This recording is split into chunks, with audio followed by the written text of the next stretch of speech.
tepat nih. Untuk selanjutnya kepada Mbak Yai Abdullah Samsul Arifin dipersilahkan untuk menyampaikan materi halakoh fikih atau halakoh fikih peradaban. Waktu dan tempat disilahkan. Monggo manggane kula mboten wonten kiai sak jam rong jam, monggo manggane nggih. Assalamualaikum warahmatullahi wabarakatuh.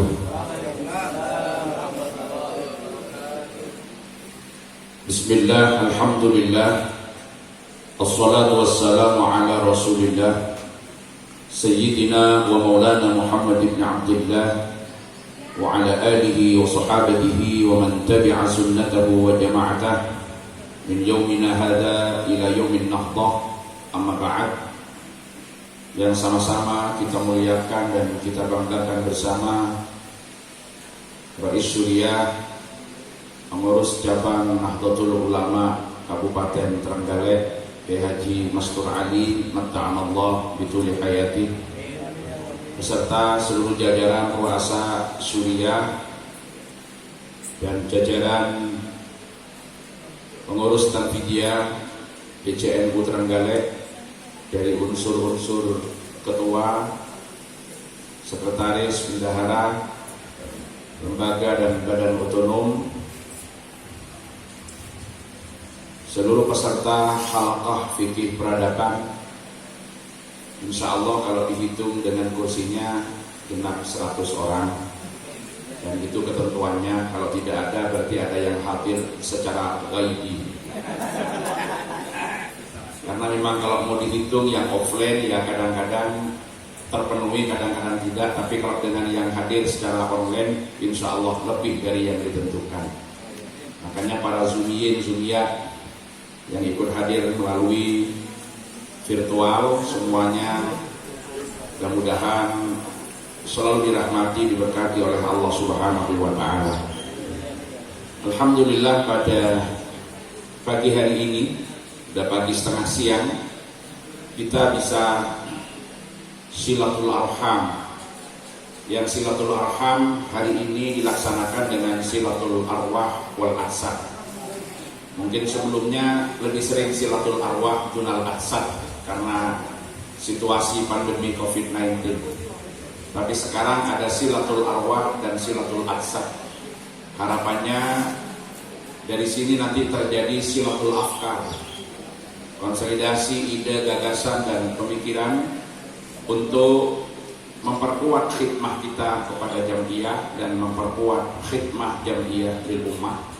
Dan nanti akan terjadi silatul af'al, konsolidasi gerakan yang menyatu, dikomando oleh pengurus besar Nahdlatul Ulama dan dilanjutkan oleh seluruh fungsionalis Nahdlatul Ulama di berbagai tingkatan. Sehingga apa yang menjadi visi misi dari pengurus besar Nahdlatul Ulama masa khidmat 2022-2027 yang semangatnya tidak lain adalah merawat, jaga, membangun peradaban, itu akan terwujud di tengah-tengah masyarakat, sehingga kehadiran Nahdlatul Ulama tidak hanya dirasakan manfaatnya oleh seluruh warga, tetapi mampu berkontribusi di dalam membangun peradaban dunia sebagai satu peradaban yang dalam kehidupan kesehariannya penuh dengan akhlak yang mulia, penuh dengan perdamaian dan upaya untuk saling memperkuat di dalam memperbaiki kehidupan sehingga akan terdapat kemakmuran dan kesejahteraan bagi seluruh dunia. Ini yang menjadi harapan dan visi besar Nahdlatul Ulama. Pada hari ini kita sedikit akan berbincang tentang fikih siasah dan tatanan dunia baru. Apa itu fikih siasah? Di sini termasuk kalimat tarkib. Tarkibnya bisa tarkib wasfi atau bisa tarkib idhafi. Al-fiqhu as-siyasi atau fiqhu siyasah. Jadi mungkin dalam bahasa Indonesia kita lebih akrab menyebut dengan kata majmu'. Jadi kalau Kata majmuk kan dari dua kata atau lebih, tapi kemudian setelah digabung bermakna satu. Maka karena al-fiqhu asyasi atau fiqhu siyasah yatakawwanu min kalimataini ay li'anna hadzal mustalah ay mustalah fiqhu siyasah atau al-fiqh asyasi yatakawwanu min kalimataini mufradataini, mufrad dalam pengertian tidak jumlah dan tidak syubhul jumlah. Maka lima'rifati haqiqati hadzal mustalah la budda alaina an na'rifa makna kulli kalimatin yatakawwanu minha hadzal mustalah.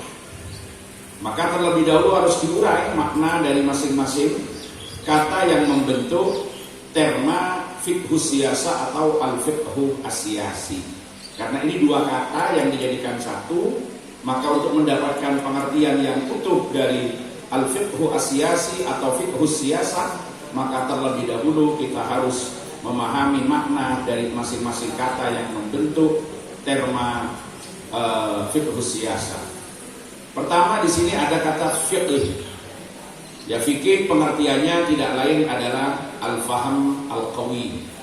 Itu makna secara lughatan, pemahaman yang kuat, pemahaman yang mendalam, pemahaman yang dakik di dalam bahasa kita. Maka dalam pengertian inilah kata fikih kita terjemahkan pada periode awal Islam sebelum terbentuknya disiplin ilmu fikih yang lahir belakangan. Sehingga ketika kita mendengar kata-kata fikih baik di dalam Al-Quran ataupun di dalam hadis, maka pengertiannya tidak bisa langsung diartikan dalam pengertian terminologi fikih yang kita pahami hari ini, tetapi harus dipahami dalam pengertian leksikal sebagai al-faham al-qawi. Misalkan kita temukan dalam doa Rasulullah kepada Sayyidina Abdullah ibn Abbas, Allahumma faqihhu fiddin wa 'allimhu ta'wil. Jadi bukan menjadikan ahli fikih seperti sekarang, tetapi memiliki pemahaman yang kuat dalam agama secara keseluruhan. Bukan hanya pada fikih dalam pengertian terminologis kita saat ini. Atau termasuk wa makana al-mu'minuna liyanfiru kafah falaula nafara min kulli firqatin minhum ta'ifatun liyatafaqahu fid-din wa liyundiru qaumahum idza raja'u ilaihim la'allahum yahdharun. Surat At-Taubah ayat 122. Maka liyatafaqahu itu pengertiannya adalah untuk mempelajari, memiliki pemahaman yang kuat di dalam agama. Jadi fiqh pengertian awalnya adalah al-faham al-qawi.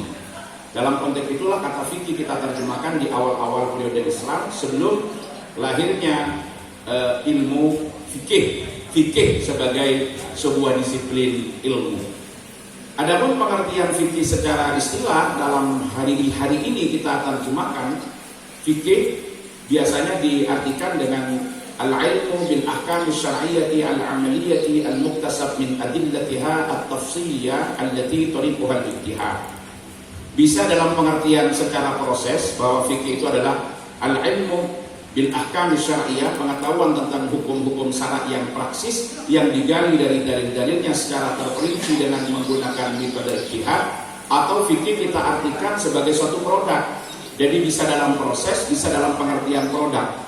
Kalau produk berarti fikih itu adalah jurisprudensi. Dalam artian ini disebut dengan majmu'atul ahkam asy-syar'iyyah al-amaliyah al-muktasab min adillatiha at-tafsiliyah allati tariquha al-ijtihad. Bisa diartikan sebagai sebuah proses, bisa diartikan sebagai produk.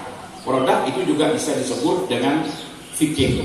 Produk dari hasil kajian atau ijtihad para ulama tentang persoalan-persoalan hukum syara' yang praksis. Jadi yang jelas metodenya yang menggunakan metode ijtihad. Itu pengertian dari fikih sebagaimana sudah kita maklumi dan kita pahami bersama ya, kalau fikih artinya seperti itu. Kemudian asyasa, ya, jadi pengertian daripada asyasa itu apa? Ada yang mengatakan bahwa siasa ini memang dari bahasa Arab, sasa yasisu siasatan, yang artinya mengatur, mengurus. Itu pengertian daripada siasa. Jadi ada beberapa pengertian ya. Ada yang mengatakan dari bahasa Arab, jadi merupakan gerund, Jeren atau masdar, ya, bentuk ketiga dalam tasrif dari sasa yasisu, siasatan. Jadi ada yang menganggap seperti itu, ya artinya adalah pemerintah dan juga politik atau menuntut kebijaksanaan. Siasa juga bisa diartikan dengan idar, ya. Jadi pengertian daripada siasa itu juga bisa disebut dengan idarah atau manajemen. Jadi idarah atau manajemen. Jadi siasa mengandung beberapa arti: mengatur, mengurus, memerintah, memimpin, membuat kebijaksanaan, pemerintahan dan politik. Artinya mengatur, mengurus dan membuat kebijaksanaan atas sesuatu yang bersifat politis untuk mencapai suatu tujuan. Itu makna-makna daripada siasat. Beberapa pendapat di kalangan ahli fikih tentang asal-usul kata siasat, di antaranya disampaikan oleh Al-Maqrizi.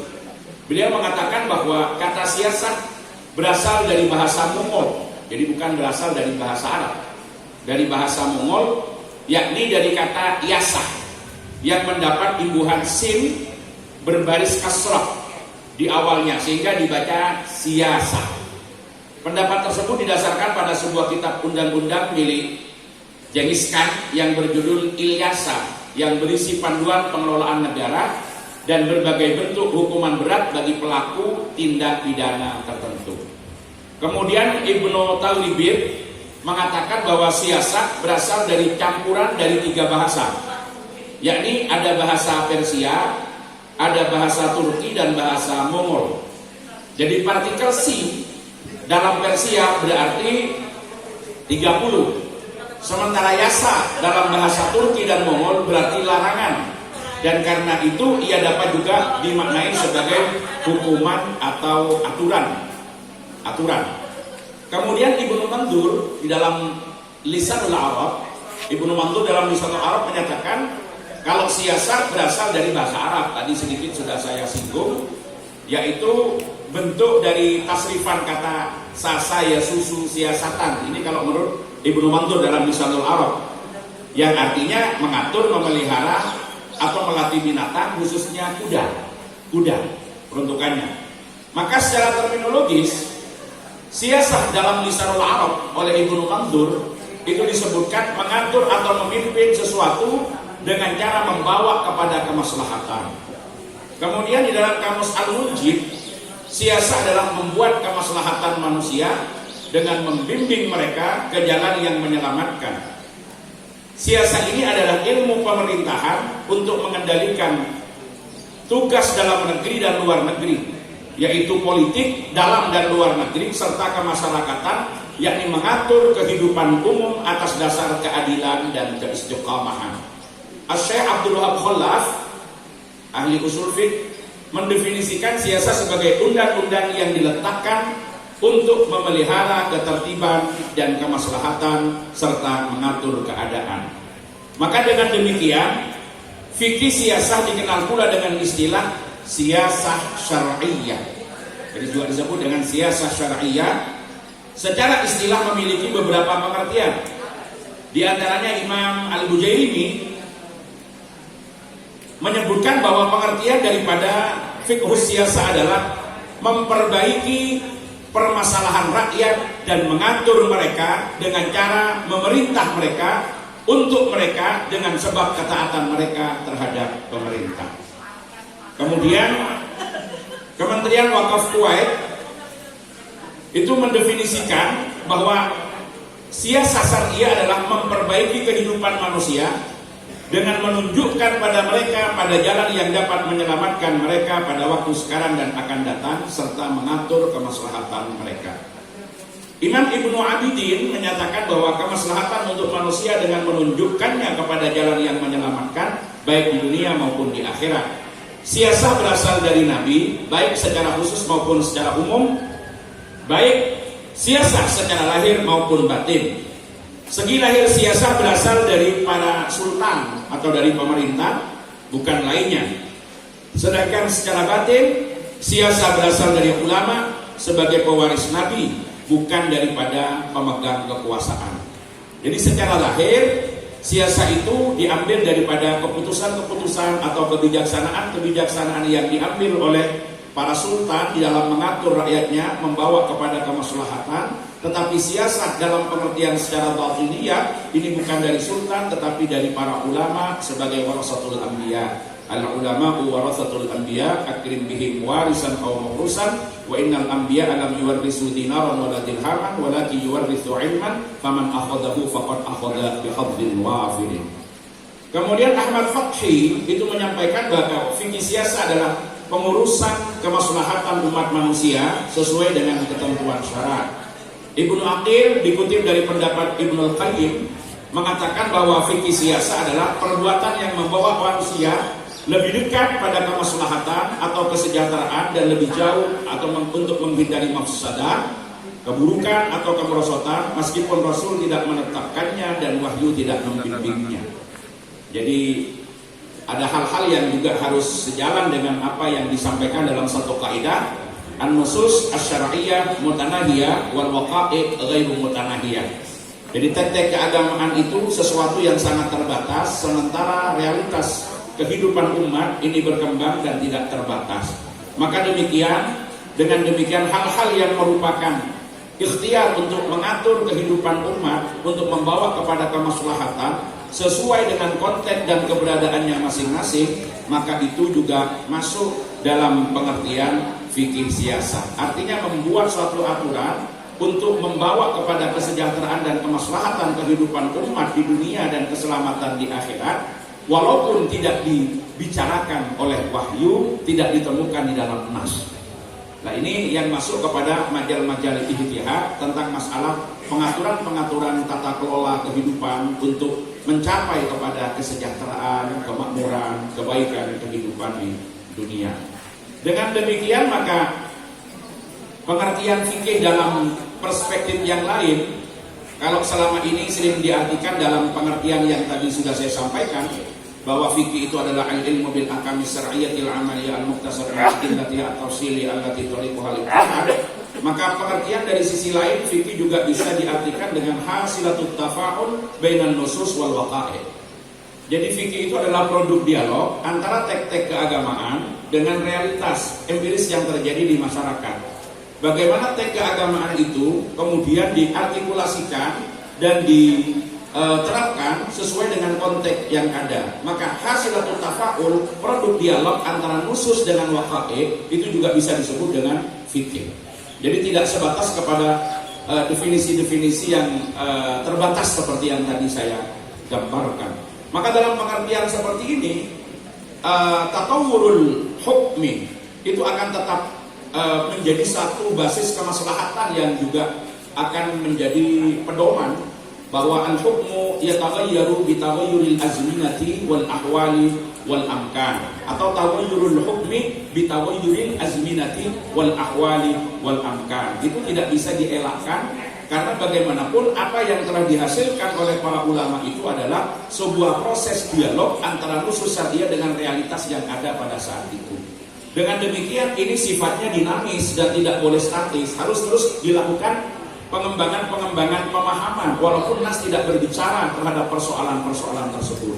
Hal ini dimaksudkan tidak lain adalah untuk menjawab terhadap persoalan-persoalan yang baru terjadi yang memang la nas fihi, sehingga tidak langsung dikembalikan kepada sesuatu yang telah dibahas, yang di situ juga merupakan hasil mendialogkan antara teks dengan realitas. Jadi ada kritikan Kiai Zahrawardi kepada teman-teman di lingkungan Bahsul Masail Nahdlatul Ulama, walaupun ini mungkin bisa autokritik atau bahkan juga kritikan dari luar.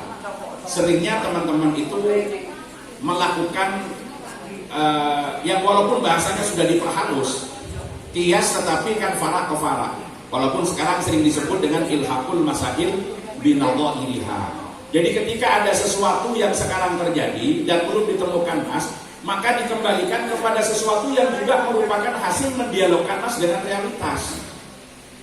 Padahal itu tidak semestinya terus dijaga seperti itu. Untuk dikembalikan kepada fikih dalam pengertian Majmu'atul Ahkam Asy'ariyah tadi, kok kemudian didudukkan seperti asal, sehingga kejadian yang baru terjadi dikembalikan kepada yang sudah dirumuskan. Padahal perumusan itu tentu tidak bisa dilepaskan dari situasi dan kondisi yang mengelilinginya. Maka sebetulnya hal-hal yang seperti ini terus dilakukan kajian-kajian ulang, karena tidak boleh kita ini berhenti al-jumud alal mangkulat. Itu kalau dalam bahasanya Imam Qarafi yang sering disebutkan oleh Mustasar PBNU yang sekarang juga menjadi wakil presiden, Kiai Haji Ma'ruf Amin. Di mana-mana beliau itu sering menyatakan bahwa al-jumud alal mangkulat itu adalah termasuk jahlun bi maqasidis syariah, dan akan terjadi dhalun wa idlalun lil muslimin. Kenapa? Karena jumud alal mangkulat berarti menerima terhadap hasilatut tafaul, terhadap hasil produk dialog dalam satu dekade terhadap satu persoalan yang terjadi, yang telah dijawab dengan mempertemukan, mendialogkan antara nas dengan realitas, kemudian tanpa melihat kepada situasi yang mengelilinginya, ditarik dalam konteks yang berbeda, kemudian dilakukan terapi kepada proses-proses dan persoalan-persoalan yang beda. Ini akan mengakibatkan kefatalan juga, sama dengan hasil diagnosa yang dilakukan oleh dokter kepada satu pasien dalam satu kesempatan, hasilnya diterapkan kepada pasien yang lain tanpa melakukan proses diagnosa ulang yang lebih jauh. Ini akan mengakibatkan kefatalan dan akan menimbulkan malpraktik.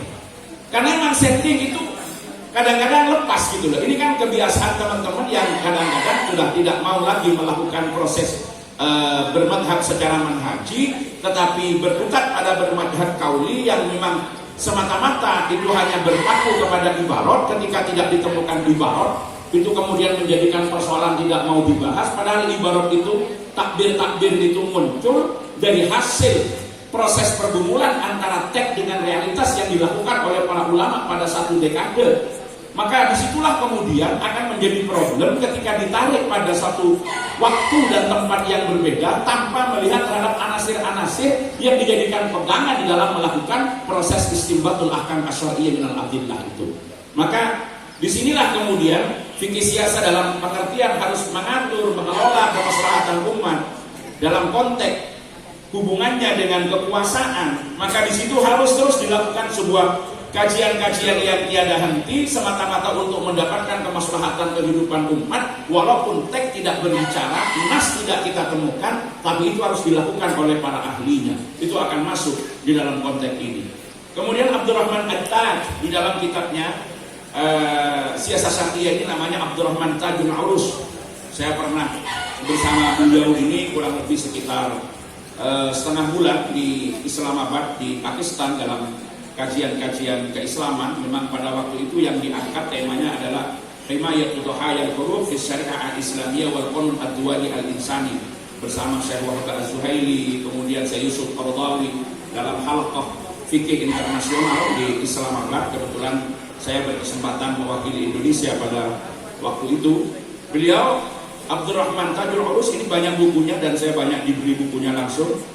Beliau mengatakan kalau siasah syariah adalah hukum-hukum yang mengatur kepentingan negara dan mengorganisir urusan umat yang sejalan dengan jiwa syariat dan sesuai dengan dasar-dasar yang universal atau yang bersifat kulli untuk merealisasikan tujuan-tujuannya yang bersifat kemasyarakatan. Sekalipun hal itu ditujukan untuk nas-nas tafsili yang juz'i dalam Al-Quran dan Sunnah. Jadi beliau mengatakan siasah syariah seperti itu. Maka pada prinsipnya definisi yang dikemukakan memiliki persamaan. Siasah berkaitan dengan mengatur dan mengurus manusia dalam hidup bermasyarakat dan bernegara dengan membimbing mereka kepada kemaslahatan dan menjauhkan dari kemudaratan. Maka definisi-definisi yang telah disebutkan tadi menegaskan bahwa wewenang membuat segala hukum, peraturan dan kebijaksanaan yang berkaitan dengan pengaturan kepentingan negara dan urusan umat guna mewujudkan kemaslahatan umum terletak pada pemegang kekuasaan atau pemerintah atau ulil amri. Karenanya segala bentuk hukum, peraturan dan kebijaksanaan siasi yang dibuat oleh pemegang kekuasaan bersifat mengikat. Ia wajib ditaati oleh masyarakat selama produk itu secara substansial tidak bertentangan dengan jiwa syariat. Jadi pengambilannya adalah ati Allah wa ati Rasul wa ulil amri minkum. Di situ yang wajib ditaati, sehingga Keputusan-keputusan hukum positif yang ditetapkan untuk mengatur kemaslahatan umat dalam satu negara itu wajib untuk ditaati selama tidak berbenturan dengan syariat. Disitulah masalah itaatul imam yang harus menjadi pegangan. Nah, siasat juga bisa diistilahkan dengan politik. Ini yang paling ramai kalau sekarang disebut siasat. Orang berpikirnya langsung kepada kalimat yang praktis adalah politik. Jadi fikih siasat berarti fikih politik. Itu kata singkatnya. Kalau dalam pengertian-pengertian yang tadi kan mengatur kemaslahatan, membimbing, membawa, merencanakan pola kehidupan yang tentram, yang aman, itu kan panjang. Orang menyebutnya seperti itu. Jadi politik berasal dari kata politik dalam bahasa Inggris yang menunjukkan sifat pribadi atau perbuatan. Secara leksikal, kata politik berarti acting or judging wisely, well judged or prudent. Politik kemudian terserap dalam bahasa Indonesia dengan pengertian segala urusan dan tindakan, kebijakan, siasat, dan sebagainya mengenai kebijakan negara atau terhadap negara lain, kebijakan cara bertindak dalam menghadapi atau menangani suatu masalah. Ini sebetulnya makna asal dari politik. Tapi kemudian makna ini mengalami sebuah distorsi di masyarakat. Kadang-kadang politik ya hanya lebih diartikan sebagai bentuk siasat-siasat dan konotasinya kurang baik. Sehingga ada yang merasa kemudian membatasi. Seharusnya kiai tidak terjun ke politik. Seharusnya kiai majelisnya, pengajiannya tidak dikotori oleh politik. Nah, seakan-akan politik itu menjadi sesuatu yang kotor, padahal tidak demikian. Tujuan utama daripada politik itu apa? Dia mengatur segala tindak kebijaksanaan untuk mengatur, membawa rakyat kepada kemaslahatan. Kemudian menjadi terdistorsi dengan makna yang negatif itu kan karena banyak ulahnya para politisi yang tidak sesuai dengan makna dan tujuan politik yang sebenarnya. Jadi kalau politik siasatnya masuk pada siasat syariah, itu sebetulnya hal yang tidak boleh ditinggal, yang harus dikawal oleh para kiai-kiai termasuk Nahdlatul Ulama.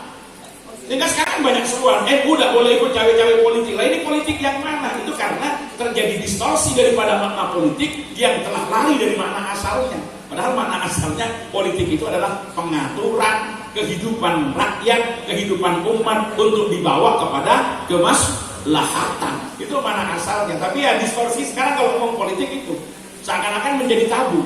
Kalau jadi mubalik, jadi menceramah, lebih baik tidak bersinggungan dengan politik. Akhirnya politik itu menjadi kotor. Bukan dari pengertian politiknya, itu adalah penerjemahan dari orang yang melihat terhadap ulah beberapa oknum politisi yang perilakunya tidak sesuai dengan tujuan asal. Seakan-akan politik hanya untuk mendapatkan kekuasaan, dan ketika kekuasaan didapat adalah untuk menikmati fasilitas, kekuasaan cenderung kepada korup, bukan dipahami pada makna dasar daripada kekuasaan yang diberikan oleh Allah sebagai pelimpahan wewenang dalam konteks istikhlaf fil ard, yang di situ sebetulnya tidak lain adalah untuk mengatur kemaslahatan dan membawa umat kepada kehidupan yang baik. Di situ pengertian-pengertiannya. Maka ada beberapa pakar mendefinisikan politik sebagai berikut. Ini makna asalnya. Karena politik itu tidak bisa dilepaskan dari suatu upaya, cara dan menangani masalah-masalah rakyat dengan seperangkat undang-undang untuk menjadi kemaslahatan dan mencegah hal-hal yang merugikan bagi kepentingan manusia. Beberapa ulama mendefinisikan politik itu apa? Ibnul Qayyim Al-Jauziyah mengatakan politik merupakan kegiatan yang menjadikan umat manusia mendekat kepada hidup maslahat, menjauh dari kerusakan, meskipun Rasulullah tidak meletakkannya dan wahyu tidak menurunkannya. Ini tadi yang saya sampaikan, bahwa tidak disebutkan di dalam nas, tetapi semata-mata diatur berdasarkan kesepakatan yang berbasis pada konteks kemaslahatan. Kemudian Abdul Qadir Zalum, ini seorang tokohnya ini, tokoh Hizbut Tahrir ya. Abdul Qadir Zalum, kita hanya mengambil pandangan-pandangannya, dia memandang politik seperti apa. Politik atau siasat adalah mengatur urusan umat dengan negara sebagai institusi yang mengatur urusan tersebut secara praktis, sedangkan umat mengoreksi, melakukan muhasabah terhadap pemerintah dengan melakukan tugasnya. Jadi ketika pemerintah mengatur, maka umat itu juga berhak untuk kemudian melakukan kritik terhadap aturan-aturan yang dibuat oleh pemerintah. Apalagi memang sesuatu yang didasarkan kepada kesepakatan dan nas tidak membicarakan terhadap persoalan tersebut. Kemudian ada Tijani Abdul Qadir Hamid mengutip definisi politik dari Kamus Litre 1870. Ia mengatakan bahwa politik sebagai ilmu pemerintahan dan mengatur negara. Ada juga yang mengartikan seperti yang disampaikan oleh Robert, politik adalah seni memerintah dan mengatur masyarakat.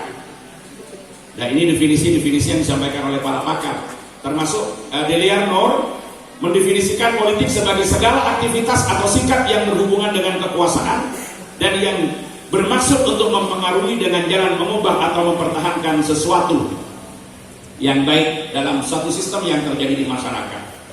Ya, pengertian-pengertian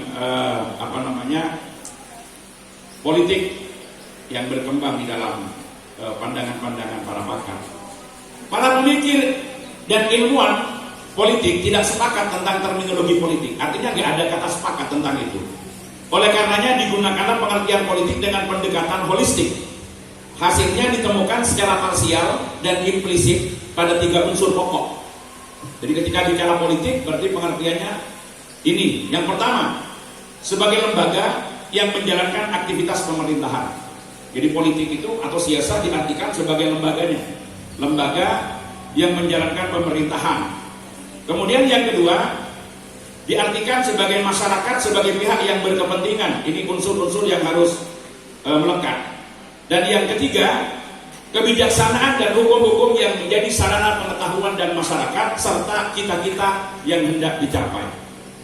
Maka berdasarkan itu pula dapat dirangkum unsur-unsur politik sebagaimana yang dikemukakan oleh Profesor Dr. Haji Abdul Muin Salim. Beliau mengatakan unsur-unsur politik itu satu, berupa nilai-nilai, ajaran-ajaran agama atau ajaran filsafat dan pemikiran manusia secara sendiri-sendiri atau bersama yang ditransformasikan menjadi ideologi politik. Ini kalau kita berbicara misalkan di Indonesia, sumber hukum itu berangkat dari 3 hal. Yang pertama bisa berangkat daripada ajaran-ajaran agama, bisa berangkat dari adat istiadat, tetapi juga diadopsi juga peninggalan kolonial Belanda. Ini kan kalau kita berbicara tentang sumber dan tata hukum yang berlaku di Indonesia, yang kemudian dijadikan sebagai hukum yang mengatur tentang kehidupan umat, kehidupan masyarakat.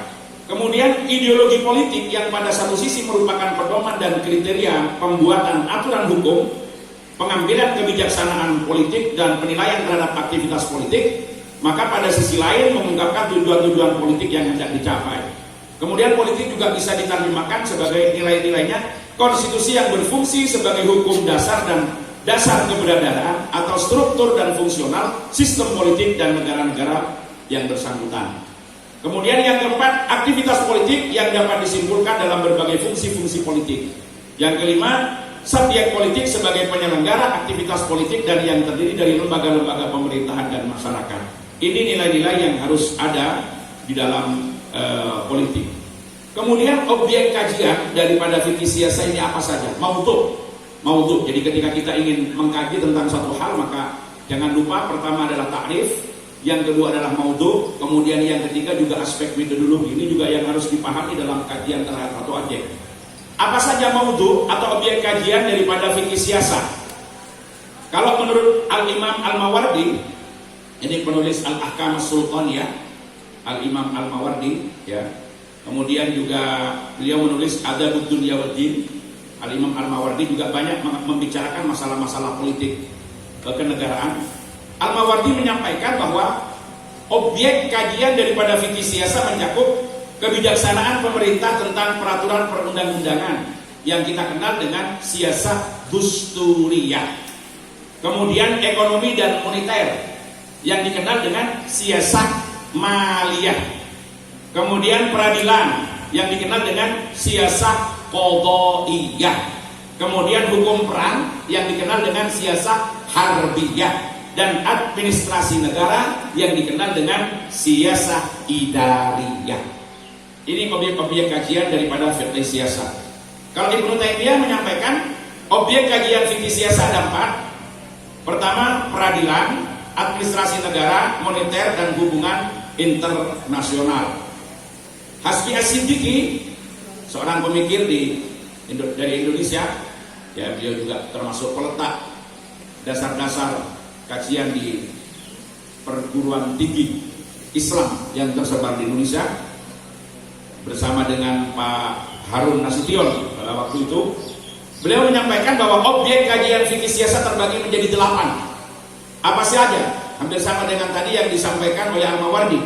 Siasat dusturiyah syar'iyah, jadi yang kita kenal dengan politik perundang-undangan. Siasat tasrihiyah syar'iyah, politik hukum. Siasat qadhaiyah syar'iyah, politik peradilan. Siasat maliyah syar'iyah, politik ekonomi.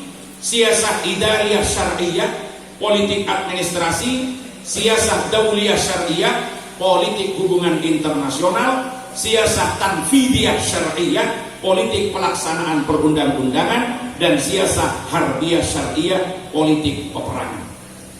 Kalau Syekh Abdul Wahab Khalaf, pakar usul fiqh, mempersempit objek kajian fikih siasat pada 3 hal, yaitu siasat dusturiyah, perundang-undangan, siasat dauliyah, hubungan internasional, dan siasat maliyah yang mengatur tentang masalah keuangan negara. Secara garis besar, objek kajian fikih siasat adalah 1. Peraturan dan perundang-undangan negara sebagai pedoman dan landasan ideal dalam mewujudkan kemaslahatan umat. Ini yang menjadi kajian fikih siasat. 2. Pengorganisasian dan pengaturan untuk mewujudkan kemaslahatan. Dan 3. Hubungan antar penguasa dan rakyat serta hak dan kewajiban masing-masing dalam mencapai tujuan negara. Dari beberapa uraian tersebut, tampak objek kajian fikih siasat yang dikemukakan oleh Abdul Wahab Khalaf itu lebih sederhana, karena ia hanya membagi 3. Jadi pertama adalah siasat dusturiyah, politik perundang-undangan yang meliputi pengkajian tentang penetapan hukum oleh lembaga legislatif, peradilan oleh lembaga yudikatif, dan administrasi pemerintahan oleh birokrasi atau eksekutif. Ini kalau kita terjemahkan dalam konteks negara yang menganut sistem trias politikal seperti yang ada di Indonesia ini. Kemudian yang kedua adalah siasat dauliyah yang meliputi politik luar negeri. Hal ini meliputi hubungan keperdataan antar warga negara, Muslim dengan warga non-Muslim yang berbeda kebangsaan. Ini kalau dalam konteksnya dalam negara Islam. Hukum perdata internasional, termasuk hubungan diplomatik antar negara Muslim dan non-Muslim, dan masuk pada konteks hubungan internasional. Dan yang ketiga, politik keuangan dan moneter atau yang disebut dengan siasat maliyah, meliputi sumber-sumber keuangan negara, pos-pos pengeluaran dan belanja negara, perdagangan internasional, kepentingan atau hak-hak publik, pajak dan perbankan. Terakhir dari fikih siasat ini adalah manfaat mempelajari fikih siasat. As-samra atau fawaid untuk mengetahui fikih siasat.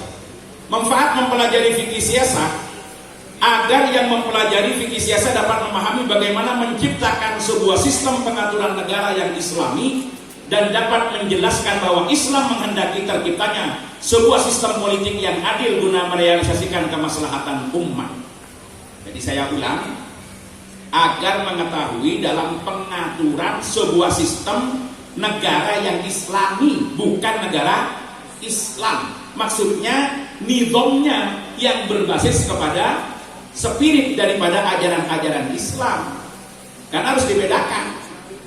Maka prinsip yang disampaikan tabaqo al-hukumah al-adilah wa in kanat kafiratan wa tafna al-hukumah al-zalimah wa in kanat muslimatan.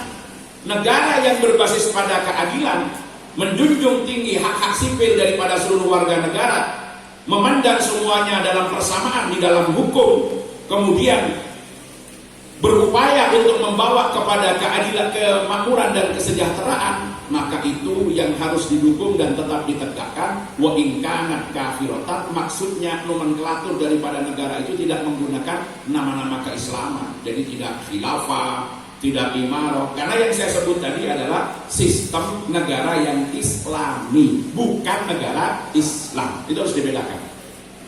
Walaupun namanya imarah, namanya khilafah, namanya imamah, tetapi tidak berbasis kepada keadilan, tidak menjadikan kemakmuran dan kesejahteraan serta kemaslahatan kehidupan umat sebagai basis dalam mengatur pemerintahan, kemudian tirani, ada kesewenang-wenangan daripada penguasa atas nama kekuasaan yang telah diberikan mandat oleh Allah, artinya menjadikan agama sebagai komoditas politik, maka itu yang tidak boleh dilanggengkan. Ini yang harus diruntuhkan. Wa in kanat muslimatan, walaupun nama negara itu menggunakan nama-nama keislaman, namanya khilafah, namanya imamah. Maka yang di sini yang harus ditekankan kepada apa? Negara yang islami, yang dapat menjelaskan bahwa Islam menghendaki terciptanya sebuah sistem politik yang adil guna merealisasikan kemaslahatan umat.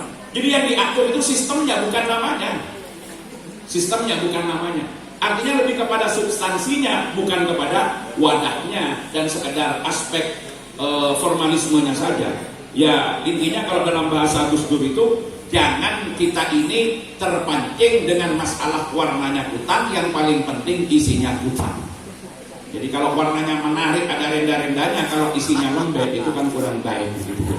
Jadi yang paling penting itu isinya, bukan masalah kemasannya di situ. Maka ini manfaat mempelajari fikih siasat.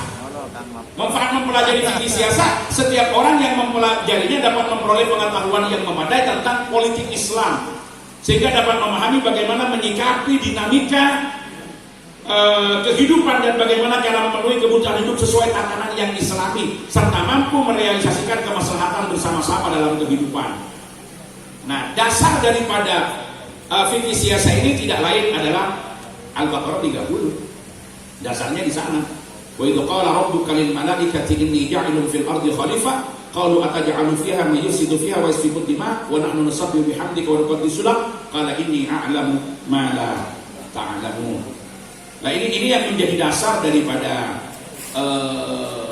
fikih siasat. Intinya kalau di sini kita pahami bahwa fikih siasat itu tujuannya tidak lain adalah proses pengaturan sistem dari pemerintahan untuk mewujudkan kemaslahatan yang sebesar-besarnya bagi umat. Adapun sistem yang diterapkan itu adalah yang memang dirasakan betul itu sesuai dengan prinsip-prinsip Islam, walaupun secara teknis nas tidak pernah berbicara tentang persoalan tersebut. Jadi pada wilayah pengaturan sistem ini yang dijadikan basis adalah apa yang menjadi kemaslahatan umat. Sehingga tatawur dan perkembangan tadi ini juga harus menjiwai bahwa ini yang harus melihat terhadap dinamika. Nah, terkait dengan peran fikih siasat di dalam menuju tatanan dunia baru. Tatanan dunia baru ini kan ada satu konspirasi atau keinginan. Konspirasi jangan selamanya diartikan pada hal yang bersifat negatif, tetapi keinginan bersama untuk mewujudkan suatu tatanan global yang ideal, yang bisa mempersembahkan perdamaian kehidupan di dunia, mengantarkan kepada kesejahteraan dan keadilan, menghabiskan atau meniadakan kemiskinan ekstrim yang akan membelut dan menjadi problem kehidupan masyarakat, yang itu mengancam terhadap eksistensi keimanan karena kadal fakru ayyakuna kufron. Tetapi semua didasarkan pada semangat untuk menciptakan perdamaian dunia dan membuat kesejahteraan hidup pada masing-masing komunitas sesuai dengan agama dan keyakinan masing-masing. Itu tatanan barunya. Sehingga ini sangat sejalan dengan kepentingan-kepentingan fikih siasat ketika diartikan seperti itu. Jadi politik tidak hanya diartikan dengan pengertian-pengertian yang bersifat pragmatis, yang kemudian berkonotasi yang negatif, tetapi dikembalikan kepada hakikat dan tujuan awal dari politik itu sebuah ikhtiar untuk mewujudkan tatanan kemaslahatan kehidupan keumatan melalui sebuah sistem yang diterapkan oleh pemerintah berdasarkan pada kesepakatan antara pimpinan dengan umat. Jadi negara ini terbentuk karena adanya kesepakatan-kesepakatan orang untuk melakukan suatu hal yang membawa kepada kebaikan kehidupan dengan mencapai tujuan bersama. Semua yang mengikatkan diri dalam kesepakatan-kesepakatan itu harus diatur oleh aturan-aturan yang disepakati bersama. Nah, aturan-aturan yang disepakati bersama memang harus didasari kepada prinsip-prinsip syariah, tetapi yang diambil adalah substansi daripada ajaran. Bagaimana sebuah aturan dan sistem ini, kalau dia sudah berbasis kepada keadilan, dia sudah berbasis kepada al-musawah, egaliter, dia berbasis kepada kemaslahatan, maka itu yang harus dikedepankan. Walaupun secara teknis nas tidak membicarakan terhadap persoalan tersebut. Karena ini kita kembangkan dari pengertian-pengertian fikih itu. Maka ini yang disebut dengan fikih siasat, kaitannya dengan upaya untuk tatanan dunia baru yang semuanya mengidamkan bagaimana dunia yang kita tempati saat ini tidak hanya berbicara Indonesia, karena nanti tidak bisa dihindari pola hubungan dan interaksi kita secara internasional, baik dalam aspek perdata atau kewarganegaraan. Maka ini dengan ketertiban-ketertiban umum yang sudah disepakati bersama, yang kemudian akan dilaksanakan secara konsisten oleh semuanya, akan menjadi surga sebelum waktunya. Karena ketika itu tidak sesuai dengan tujuan-tujuan istikhlaf yang ditetapkan oleh Allah, bagaimana tugas manusia yang tidak hanya diberi tugas sebagai hamba Allah, tapi sebagai the deputy of God in the world, sebagai khalifatullah fil ard, itu harus memakmurkan dan menjadikan bumi ini makmur, menjadikan bumi ini nyaman. Karena kita kurang apa? Setelah kita diciptakan oleh Allah, kita tidak dibiarkan. Kita disiapkan seluruh fasilitas yang menjadi penunjang terhadap kebutuhan kita. Jadi Allah setelah menciptakan kita, mengingatkan kita, ya ayyuhan nasu ubudu rabbakum alladzi khalaqakum walladzina min qablikum la'allakum tattaqun. Beribadahlah kalian semua kepada Allah yang telah menciptakan kalian dan orang-orang sebelum kalian. Berarti sebelum Allah menciptakan kita, Allah menciptakan orang-orang sebelum kita. Dengan demikian harus dipahami juga, setelah kita Allah akan menciptakan orang-orang lain yang akan menjadi pelanjut kita. Kalau orang-orang sebelum kita telah meninggalkan bumi dan seisinya ini untuk kepentingan kita, dan mereka tidak merusak dan tidak menghabisinya, apakah dengan keangkuhan dan keserakahan kita untuk kepentingan kita saat ini, kita tidak akan menyisakan untuk kepentingan anak-anak cucu kita yang akan datang? Maka disitulah proses istikhlaf ini harus dilakukan di bawah ketundukan kepada ketentuan Allah. Karena kita ketika berinteraksi dengan alam, bukan pada hubungan antara penguasa dengan yang dikuasai, tetapi berada pada pola hubungan di bawah ketundukan terhadap ketentuan Allah Subhanahu wa ta'ala. Maka lakukanlah pemakmuran. Kalaupun harus eksploitasi, tetapi eksploitasi yang menjamin sustainability, yang menjamin keberlangsungan pemakmuran ini. Jangan dihabisi dengan keserakahan kita saat ini.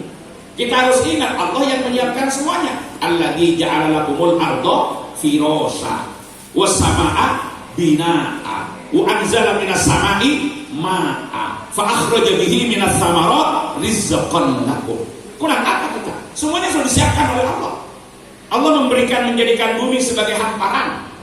Bagaimana dengan sifat bumi ini? Tidak terlalu keras membatu. Karena kalau keras membatu, akhirnya bumi tidak bisa dikelola menjadi sumber kehidupan. Tapi bumi itu juga tidak berlumpur, sehingga masih bisa ditempati. Yang kita ingin jadikan sebagai tempat tinggal, dikeraskan tanahnya, sehingga tidak ambles. Tempatilah di situ dengan baik. Tapi pengerasan jangan sampai ke dasar-dasarnya, sehingga menutup terhadap sumber air yang itu akan menjadi sumber kehidupan. Itu harus diatur. Inilah siasat syariahnya.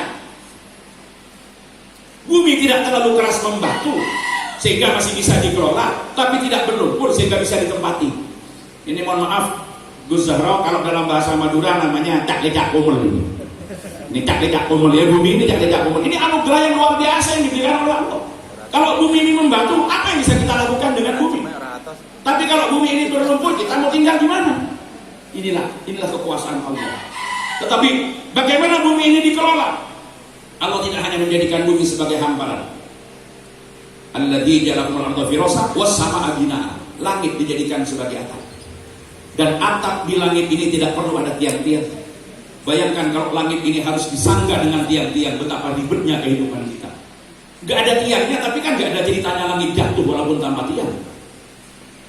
Wa anzala minas samai ma'a. Allah turunkan dari langit ini air. Ini siasat syariahnya, menurunkan air. Bagaimana Allah menurunkan air? Percikannya kecil-kecil, sederas apapun itu, kalau kita di bawahnya, kita tidak sampai kesakitan ketika kita menerima air yang turun dari langit. Tapi harus kita pahami, begitu debit air ini terjadi dalam waktu kira-kira 30 menit di sekitar pondok pesantren Darussalam, itu berapa ton air yang sudah didapatkan hanya dengan hujan 30 menit. Bayangkan seumpama Allah turunkan hujan sekintal-sekintal, itu kira-kira seperti apa? Turun di sini sekintal, kan hancur semua ini. Ini rahmat dan kasih sayang Allah kepada kita.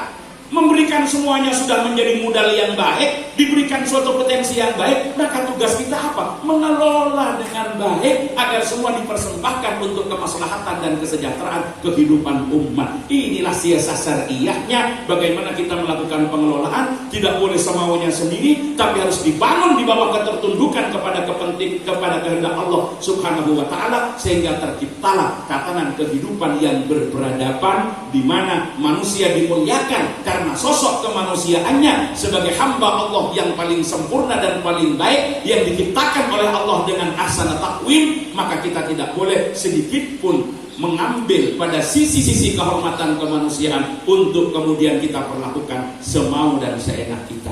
Inilah kemudian peran daripada fikih siasat atau siasat syariah dalam melakukan pengelolaan terhadap kehidupan di dunia agar tercipta tatanan baru dalam kehidupan yang ramah, damai, dan membawa kedamaian serta menjadikan bumi ini surga sebelum waktunya. Jadi jangan dibalik menjadi neraka sebelum waktunya. Saya kira ini, mohon maaf moderator, saya tidak tahu saya berapa menit berbicara karena gak diingatkan, suka lupa saya. Tapi kalau kebablasan ya dikurangi sendiri, kalau kurang nanti ditambahi sendiri. Terima kasih. Selanjutnya kami kembalikan kepada moderator. Wassalamualaikum warahmatullahi wabarakatuh.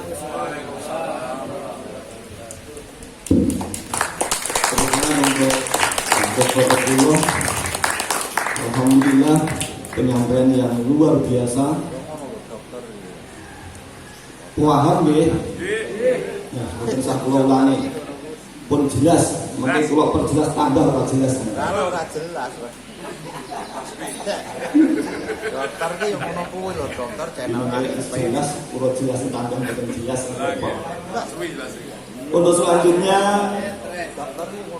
akan disampaikan oleh pemateri yang kedua, yaitu Agus Harwardi. Beliau lahir di Trenggalek tanggal 12 Juli 1973 Masehi. Beliau adalah dosen di Ma'had Ali program S2 PP Lirboyo Kediri. Kayaknya ini baru berdiri Gus nggih, tahun 2021 kemarin. Berarti dosen muda, dosen anyar. Kasih semangat ini. Yang kedua, beliau adalah sebagai Ketua Badan Wakaf Indonesia Perwakilan Kabupaten Trenggalek. Beliau juga adalah sebagai Komisi Fatwa MUI Jatim, anggota PW LBM Lembaga Basul Masail Nahdlatul Ulama Jatim Indonesia.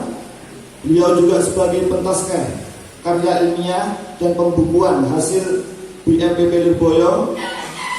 Beliau juga sebagai dosen Ma'had Ali Universitas Islam Tribakti Kediri tahun 2005 sampai tahun 2008. Kemudian beliau juga sebagai pengajar MHM Madrasah Hidayatul Muqtadiin Ponpes Lirboyo Kediri tahun 1997 sampai 2008. Untuk nomor HP-nya bisa dicatat, mangke lek boten kula kirim nggih.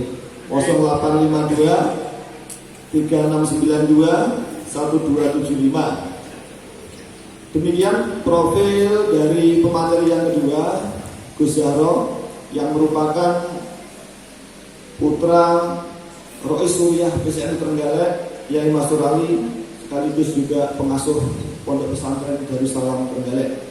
Kepada beliau, waktu dan tempat dipersilahkan. Untuk waktunya nyuwangani Gus nggih. Monggo, setengah jam. Kurang Gus. Assalamualaikum warahmatullahi wabarakatuh. Hamdan wa syukran lillah. Rabbi syukrihi zadatin nikmah. Wa bi ni'matihi tatimul amal wal ibadah. Wa bi fadlihi turzalur rahmah wal barakah. Wa minal barakah iktimaduna bi tariqati ahli sunnah wal jamaah insyaallah. Salawatullah salamu ala habibina wa syafi'ina wa qurrati a'yunina Muhammadin sallallahu alaihi wasallam sahibu syafa'ah wa alihi wa sahbihi wa mawalah mabada hadratul qur'an wal ajillah. Wabil khusus pemateri yang luar biasa Dr. Kiai Haji Abdullah Samsul Arifin MHI, Abdul Al-Kiram Romo Kiai Haji Mastur Ali selaku Rois Suriah pengurus cabang Nahdlatul Ulama Kabupaten Trenggalek, yang saya hormati perwakilan dari Kementerian Agama hadir, Kepala Kantor Kementerian Agama Kabupaten Trenggalek, para peserta mulai dari pengurus NU tingkat cabang sampai ranting yang hadir, lembaga Banom, hadirin hadirat rahimakumullah. Pembukaan kita makmum kepada beliau dan rasanya sudah habis, terus materinya sudah jenengan sampaikan semua. Saya hanya ingin menggarisbawahi pertama bahwa pondasi fikih siasi dan tatanan dunia baru itu harus dimulai dari beberapa pemahaman. Ketika kita ingin sebagai pembuat regulasi atau dustur daulah maupun kita sebagai jamiah Nahdlatul Ulama di dalam memberi masukan-masukan. Pertama, kita harus memahami Nahdlatul Ulama. Yang kedua, memahami azwajah. Yang ketiga, memahami Islam Nusantara. Yang keempat, harus memahami fikih kebangsaan. Yang kelima, harus memahami Indonesia dari aspek dan segi apapun. Yang selanjutnya, memahami sejarah dunia dan bangsa-bangsa. Yang terakhir, kita harus memahami dan menyesuaikan diri bahwa kita ternyata sudah hidup di era 4.0, luar biasa, yakni hampir 60% aktivitas manusia saat ini sudah bisa digantikan dengan mesin. Inilah akan tawalud, nanti akan timbul kebijakan-kebijakan yang tepat sasaran yang disampaikan oleh beliau Ustaz, kebijakan yang didasari oleh adalah maslahah tidak hanya kepada kita Nahdien tapi bangsa Indonesia. Para peserta halakoh, kita tidak akan menyampaikan semuanya.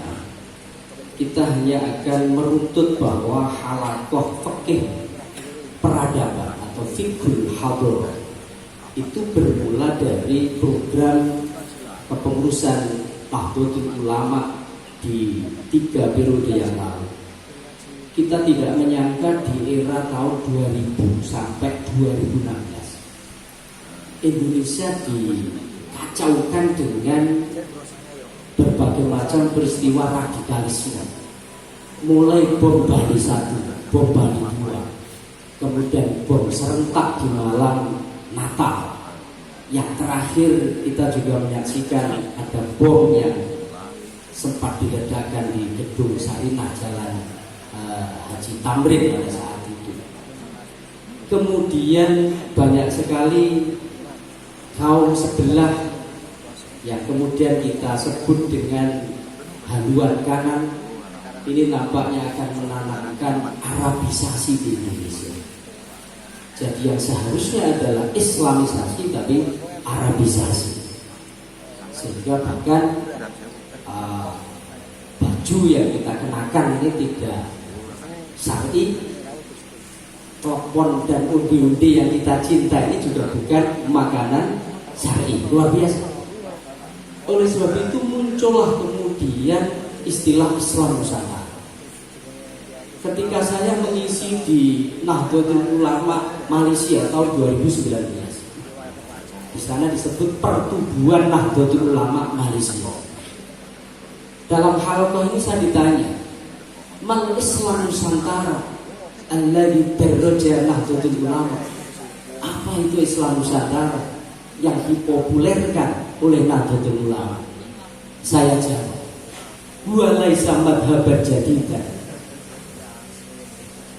Jadi huwa laisa madhhaban jadidan, la siyama Islaman jadidan. Saya sebut, itu bukan madhab baru, juga bukan Islam model baru. Walakin di Indonesia kasirun minal adiyat wa taqofat al-mahsusat min duni daulah. Akan tetapi di Indonesia ini banyak sekali kebiasaan-kebiasaan adat istiadat sakofah budaya yang mempunyai ciri khusus tidak dimiliki oleh negara-negara lain. Sehingga disinilah kemudian mengimplementasikan Islam, ajaran Islam ini kita mempunyai ciri yang khusus. Inilah Islam Nusantara. Allah memerintahkan kita umpama nawiru buyutakum bisolah wa qiraatil Quran. Kalau di Indonesia perintah itu diijazahkan dengan jantiku, yasinan sambil ambil. Ini tidak ada di negara lain. Allah memerintahkan kita di dalam berpakaian menutup aurat. Saya katakan kalau di Indonesia seperti ini pengejawatannya. Inilah ciri khas Indonesia. Untuk menghormati orang tua, Allah memerintahkan kita. Indonesia punya ciri khas, yakni mungkin di hari raya kita mudik dan tidak ditemukan darah. Boso Jowo, promo ingin, inilah Indonesia. Saya bilang gitu. Jadi sesungguhnya Islam Nusantara adalah Islam yang ada di bumi Nusantara, Republik Indonesia yang kita cintai. Sebab di bumi Nusantara ada tradisi budaya dalam sistem pengimplementasiannya ajaran itu, sehingga ada ciri khas yang tidak ditemukan di negara-negara lain. Saya bilang begitu. Itu ketika ada seorang syekh di Malaysia menanyakan Islam Nusantara. Kemudian dirumuskanlah dan dipelopori juga oleh pondok pesantren besar, di antaranya Lirboy, yakni Fiqhul Mu'atonah. Fiqhul Mu'atonah arti yang kita sebut dengan fikih kebangsaan, yang kemudian oleh PBNU saat ini dikembangkan tidak hanya fikih mu'atonah, tapi fikih hadar, jadi fikih kebudayaan. Nah, di dalam fikih mu'atonah apa hubungannya dengan fikih hadar, fikih hadar? Di Pondok Pesantren Lirboyo di Mahatali itu ada satu kurikulum namanya fikih kebangsaan. Kebetulan saya termasuk salah satu pengampunya. Nah, memahami fikih kebangsaan ini saya kira sangat penting sekali ketika kita ingin mengembangkan pemahaman kita terhadap siasat fikih hadar. Karena di sana di dalam fikih kebangsaan kita akan mengkaji legalitas negara bangsa. Jadi saat ini realitanya khilafaisme itu memang tidak akan pernah hilang ila yaumil qiyamah. Karena saya sebut khilafaisme karena seperti sudah menjadi satu paham. Nah, ini memang harus dihilangkan. Sangat bahaya kalau ini kemudian diberi celah untuk tumbuh, apalagi di Indonesia, akan mengancam 4 pilar bangsa. Nah, di dalam fikih kebangsaan kita harus memahami tentang legalitas fikih negara bangsa, termasuk negara kesatuan Republik Indonesia, di mana bentuk negara ini sesungguhnya lebih dulu dibanding khilafah. Kita ingat Rasulullah Shallallahu Alaihi Wasallam ketika beliau memimpin sebagai nabi, juga memimpin negara di Madinah, yang dimana negara Madinah pada saat itu hampir mirip dengan Indonesia. Indonesia ada 17.000 sekian pulau, 1.300 kebudayaan, 700 sekian bahasa, sekian 189 kepercayaan, 6 agama yang sudah diakui. Pada saat itu Madinah hampir mirip. Jadi banyak sekali suku-suku terutama Aus dan Khosraj berperang sekian puluh tahun. Kemudian Bani Auf, Bani Najjar dan seterusnya oleh Rasulullah disatukan di dalam negara Madinah, yang kemudian kita kenal dengan Misakul Madinah atau Piagam Madinah. 47 pasal, luar biasa. Dan ini kemudian menjadi inspirasi Perserikatan Bangsa-Bangsa lain di tahun 1945, termasuk menjadi inspirasi lahirnya Kalimatus Sawa, yakni Pancasila dan Undang-Undang Dasar 45. Jadi kalau kita baca 47 pasal, saya membawa kopiannya di sini. Luar biasa, Bapak. Masya Allah, bagaimana Rasulullah ini bisa menjadikan berbagai macam suku bangsa pada saat itu, kemudian agama yang bermacam-macam. Ini mempunyai hubul waton, mempunyai kecintaan terhadap negara Madinah, sama-sama memajukan Madinah. Luar biasa. Nah, oleh sebab baik dari sisi dalil Quran, hadis, khilafah ini tidak ada. Tidak ada. Di dalam sejarah juga tidak ada satupun khilafah yang abadi. Bahkan terakhir adalah di tahun 1924 ketika Mustafa Kemal Atatürk itu kemudian membuat Turki Ottoman. Kalau di dalam ejaan Latin itu sesungguhnya adalah Turki Utsmani. Ini sudah berakhir. Jadi baik secara kesejarahan maupun dalil, tidak ada satupun yang mengatakan bahwa tata kenegaraan atau bentuk negara harus berbentuk khilafah. Makanya ini musuh kita bersama di Indonesia. Harus kita ingat. Di dalam fikul muatonah atau fikih kebangsaan, kita tindakan bagaimana jiwa nasionalisme. Seperti di dalam mukadimahnya Mbak Yasin Asar, hubul waton minal iman. Kemudian bagaimana dikaji juga apa hubungan antara negara dan agama.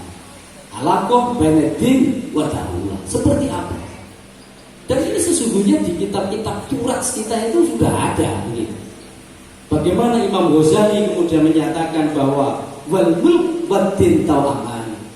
Negara dan agama itu laksana dua bayi kembar.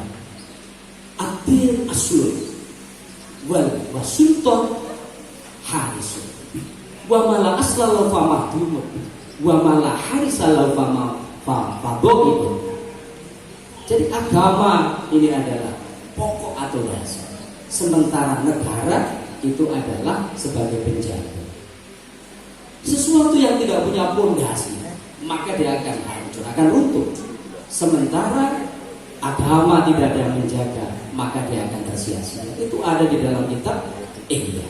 Nah, oleh sebab itu negara kita ini adalah di tengah-tengah antara teokrasi dengan ilmiah. Jadi bukan liberal, juga bukan liberal. Ilmiah apa bagus? Turki mana bagus? Liberal ya. Juga bukan teokrasi, sekuler, betul, sekuler. Bukan sekuler, bukan ilmiah, juga bukan teokrasi. Teokrasi adalah bentuk negara yang pemimpin itu juga mewakili Allah, mewakili Tuhan. Saya tidak mengatakan Allah. Seperti Iran itu kalau negara Islam itu teokrasi.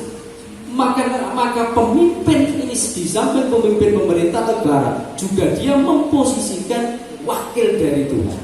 Luar biasa. Jadi di atas mulk, di atas kerajaan. Nah, kita tidak seperti itu. Tapi juga bukan sekuler. Sekuler adalah negara yang memisahkan antara pemerintah negara dengan agama, seperti Turki dan mayoritas negara Eropa. Lah, kita itu di tengah-tengah antara teokrasi dan juga sekuler. Jadi tidak lepas sama sekali.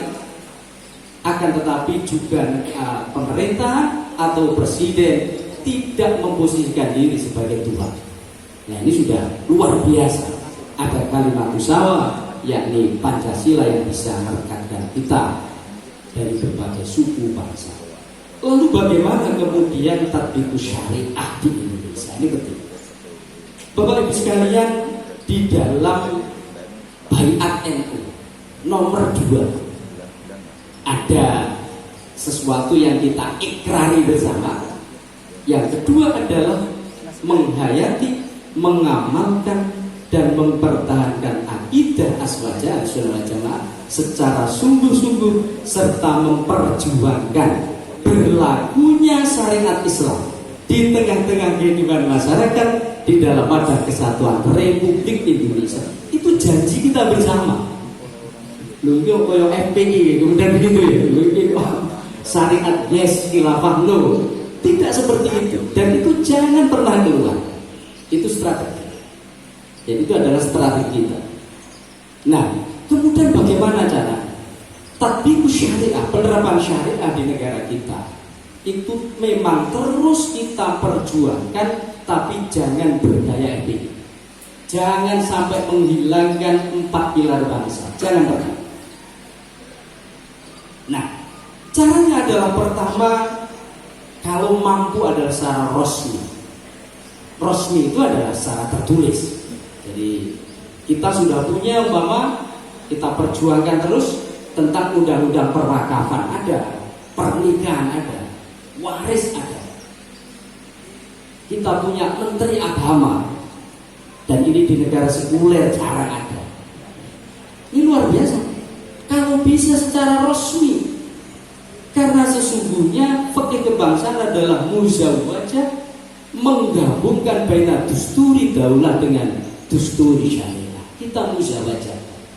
Kita kontrol terus semua undang-undang yang ada di Indonesia itu apakah berkeadilan atau tidak, muafik atau tidak. Lah caranya jangan seperti ini. Caranya jangan seperti pemimpin kita. Maka kita harus, secara politis kita harus menempati pos-pos penting di dalam mengambil kebijakan. Biar itu bisa masuk di dalam dustur daulah secara resmi. Nah, miras saja sejak 2005 masuk prolegnas sampai sekarang juga sudah. Tapi harus tetap kita perjuangkan. Nah inilah makna daripada ikrar kita di NU. Lah kalau tidak mampu seperti apa? Paling tidak kita berjuang agar supaya syariat itu secara substansi ada. Umpama potong tangan ketika orang mencuri. Alhamdulillah ya sudah ada penjara. Substansinya ada karena sesungguhnya takzir adalah untuk zajran, untuk menjerahkan kepada pelaku ini. Jadi substansinya sudah ada. Zina sudah ada. Kemudian orang murtad ini. Kalau orang murtad ini kalau di fikih kita kan setelah istitabah kan dikhatim. Barangkali ini mungkin yang mustahil, mungkin selama negara kita masih multi agama saya kira mustahil kita mampu. Tapi tidak apa-apa. Orang sholat itu wajib berdiri. Tapi kalau tidak mampu, hatta ya'mud duduk selamanya ya nggak apa-apa. Sholatnya tidur selamanya nggak apa-apa. La yukallifullahu nafsan illa wus'aha. Jadi kemampuan kita segitu. Akan tapi harus kita perjuangkan. Bisa lewat dusturu daulah secara resmiah, bisa kemudian seperti Aceh lumayan ada otonomi syariah loh. Jawa Timur bisa seperti Aceh kalau panjenengan bisa mendakwai non muslim semua ini masuk Islam semua, kemudian kita meminta otonomi syariah. Jadi kita harus mengikuti aturan-aturan yang ada di negara kita. Jangan sampai buat, jangan sampai lewat kekerasan, tapi harus konstitusional. Itulah perjuangan kita untuk tatbiqus syariah di negara kita. Kata Mbah Mun seperti itu. Jadi kita insya Allah tidak berdosa, tapi jangan berhenti untuk berjuang. Kalau tidak ada secara dhatiah atau substansi, paling tidak secara rohani. Jadi sekarang secara rohani, secara esensi, bahwa mereka-mereka yang melakukan tindakan-tindakan secara fikih kita itu harus dihukum, itu sudah ada hukuman. Umpamanya miras kan ada habis dari khamr, ada, itu belum bisa diterapkan. Akan tetapi secara rohani ini sudah bisa ada pengendalian terhadap miras, semisal pembatasan pabrik, kemudian mereka-mereka yang berjualan dilarang dan lain sebagainya. Saya kira ini sudah. Itulah makna daripada fikih kebangsaan Islam Nusantara. Sehingga Islam Nusantara itu teman-teman sekalian, karena kita punya budaya luar biasa, paling tidak strategi siasat kita pertama adalah barangkali adaptasi. Itu kalau sudah baik. Kalau masih ada adat istiadat yang campur, barangkali tindakan kita secara siasat adalah kita menetralisasi, seperti jaranan memang. Jaranan ini roksu, apa salahnya? tidak ada yang salah.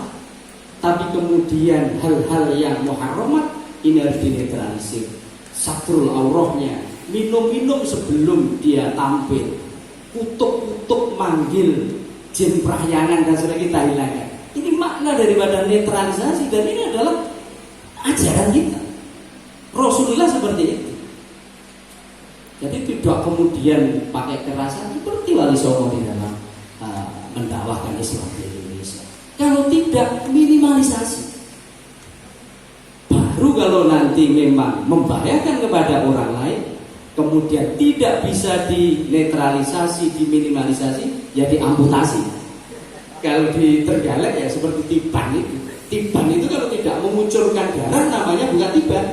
Maka inilah termasuk adat istiadat yang harus diamputasi. Alhamdulillah tahun 80 itu tiap desa, itu saya ingat, itu kalau tidak 5 ya 4 lah, grup-grup tiban. Coba sekarang, keberhasilan ulama luar biasa. Nyaris di Trenggalek tidak ada. Tiban itu kalau musim kemarau itu untuk memanggil hujan. Kemudian saling gepuk dan harus menetes darah. Karena ini adalah tafaulan turunnya hujan kan. Loh ini kan la dororo wala diroro wala tulku biaidikum ila tahluka. Termasuk adat istiadat yang harus diamputasi. Dan ini legal. Karena ketika Rasulullah dawuh ittaqillah haitsu makunta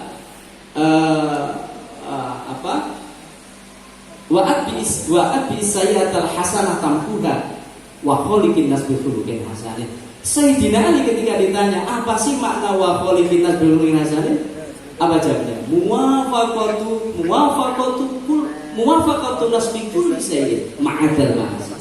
Jadi kita menyesuaikan dengan kehidupan masyarakat di mana kita tinggal selama tidak menabrak terhadap aturan-aturan Allah.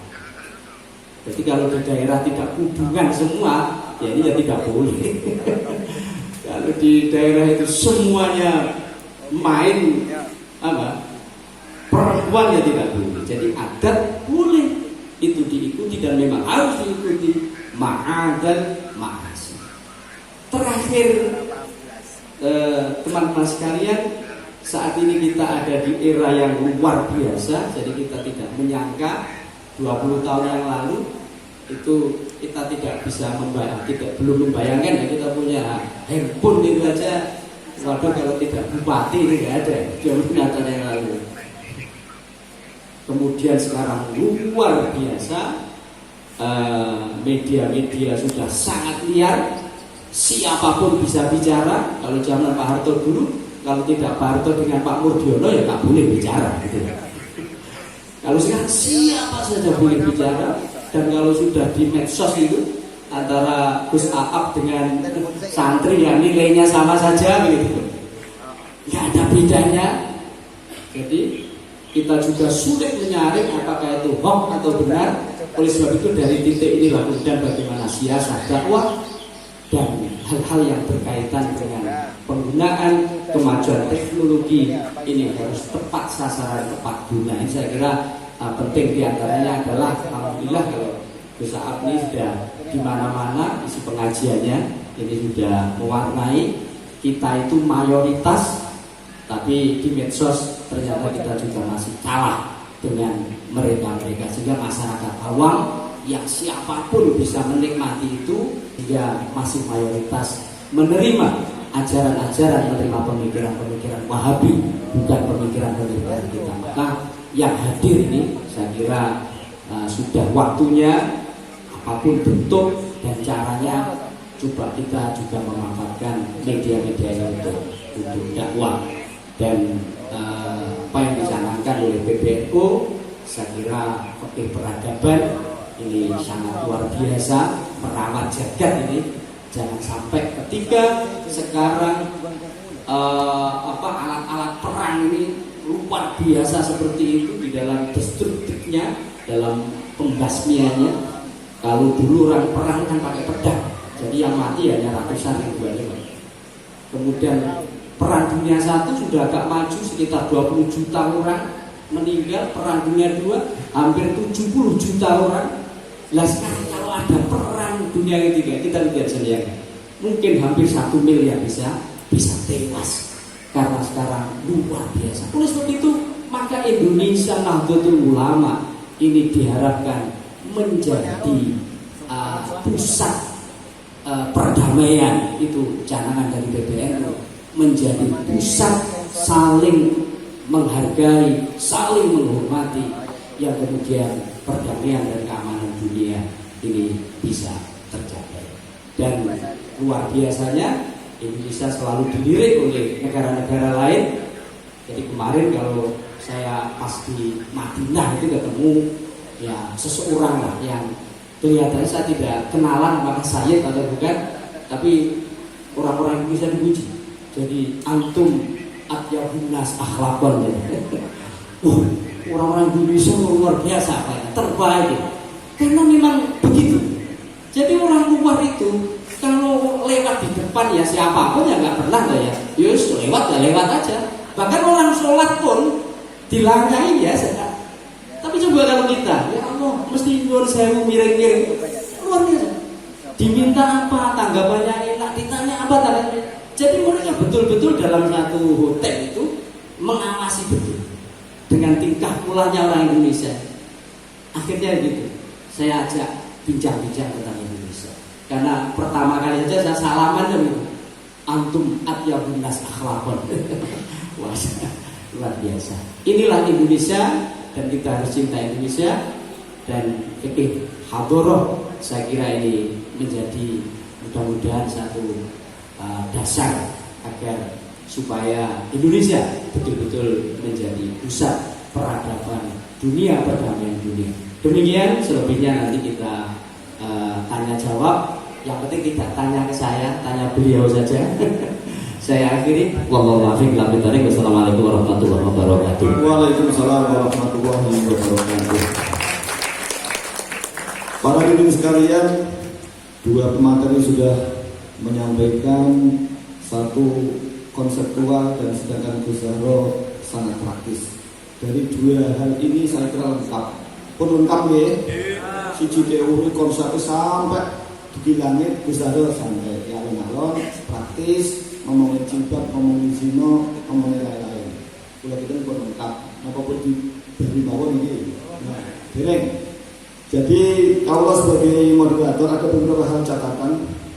1 menit mau saya sampaikan dari Gus Aap bahwasannya untuk mewujudkan kemaslahatan umat diperlukan yang namanya fiqhus siyasah atau fiqhus siasi atau kita kenal dengan namanya siasah syariah.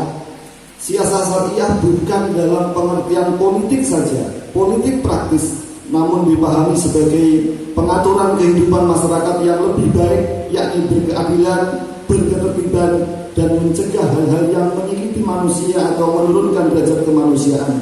Ini akan melahirkan satu sistem negara yang islami, bukan negara Islam. Nidamnya adalah spirit Islam, bukan bentuk formalnya.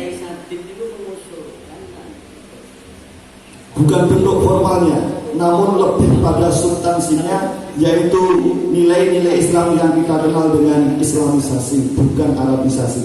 Sedangkan Gus Zahro menyampaikan bahwa dalam penerapan siasah, fikih siasah ini, PBNU harus memperhatikan beberapa aspek, yaitu pengertian atau pemahaman aswaja, pengertian Nahdlatul Ulama sendiri, pengertian Islam Nusantara, fikih kebangsaan, kemudian Indonesia dan sejarah bangsa-bangsa di dunia, dan juga memperhatikan era sekarang 5.0. Jadi sekarang sudah 5, sudah bukan 4.0 tapi sudah 5. Lalu pelaksanaannya bagaimana penerapan syariat yang tepat itu dalam konsep kenegaraan kita, bahwasanya penerapan syariat Islam itu harus tidak bertentangan dengan 4 pilar bangsa, yaitu PBNU, Pancasila, Bhinneka Tunggal Ika, NKRI, dan Undang-Undang Dasar. Caranya bagaimana? Bisa melalui, pertama adalah rosminya, tulis menulis, artinya adalah ini melalui undang-undang legal. Artinya kader-kader itu harus masuk ke dalam kekuasaan, harus memegang peran dalam berbagai macam posisi-posisi strategis yang mampu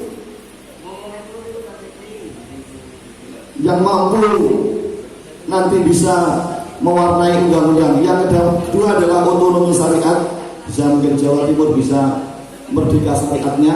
Dan yang ketiga adalah jangan sampai NU melakukan buhut, melakukan kudeta, melakukan kekerasan, penghinaan terhadap negara dan lain sebagainya.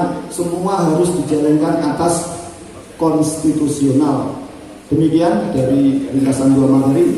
Silahkan kepada para peserta, monggo adik-adik ibu IPP ataupun dari pengurus cabang Nahdlatul Ulama, ada yang perlu disampaikan, ditanyakan, silahkan. Monggo dari MBC NU Durenan.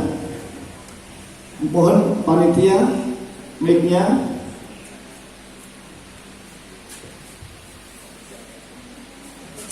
Tolong diperkenalkan dirinya, namanya, utusan dari mana, dan pertanyaannya seperti apa.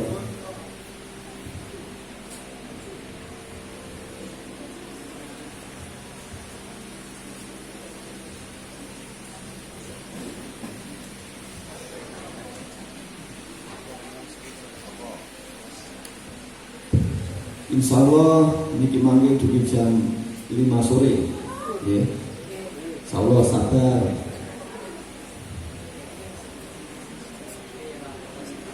Sudah, Bang.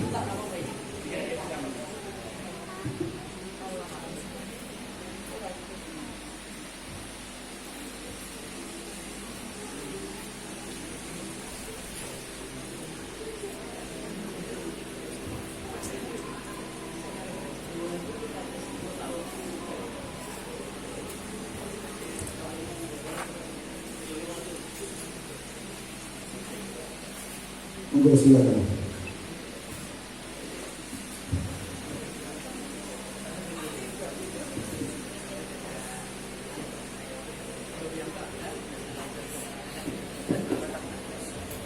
Assalamualaikum warahmatullahi wabarakatuh.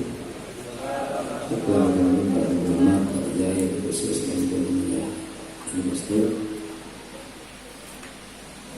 dengan pun bapak kepala anak adalah wali khusus Masuk dengan tadi itu saat Gus Sarwati kita mengalami hormat kami pada panjenengan kedua dan para peserta harapan. Saya tidak hanya usul.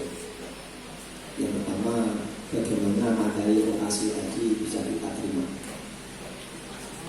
Kemudian yang kedua, bagaimana ini bisa maslahah lil ummah. Jadi kalau hanya untuk yang peserta ini, menurut kami sangat enak. Terus terang Gus, saya masih menerima kali ini, dan ini sangat menarik sekali. Terus terang benar sekali kejadian Dawa ini, politik itu memang kotor sedikit dan itu kata-kata lawan NU dengan politik ini walaupun istilah NU koyok-koyok. Lalu ini mohon bagaimana satu usul kami materi orasi tadi bisa kami dapatkan. Kemudian bagaimana ini bisa dijiwantakan atau digandeng atau mungkin ya pentinglah utamanya pengurus NU dari cabang sampai ranting itu paham.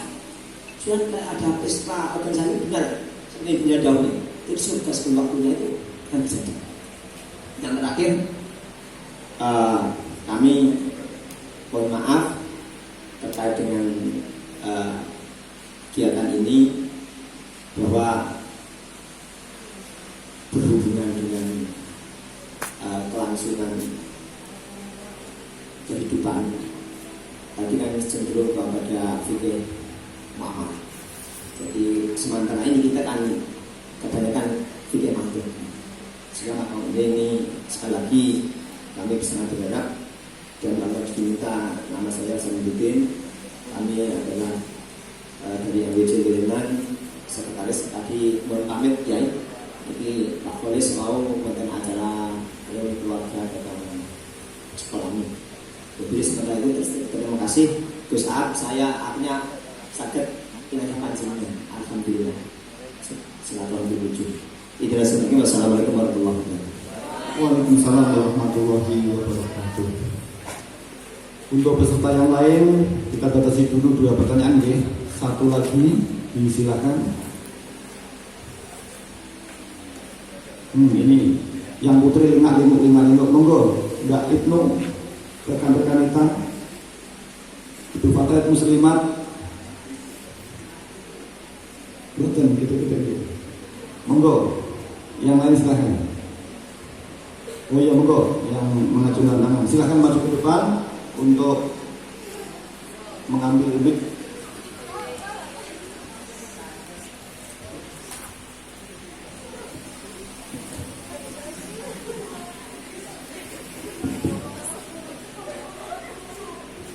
Baik, terima kasih. Assalamualaikum warahmatullahi wabarakatuh.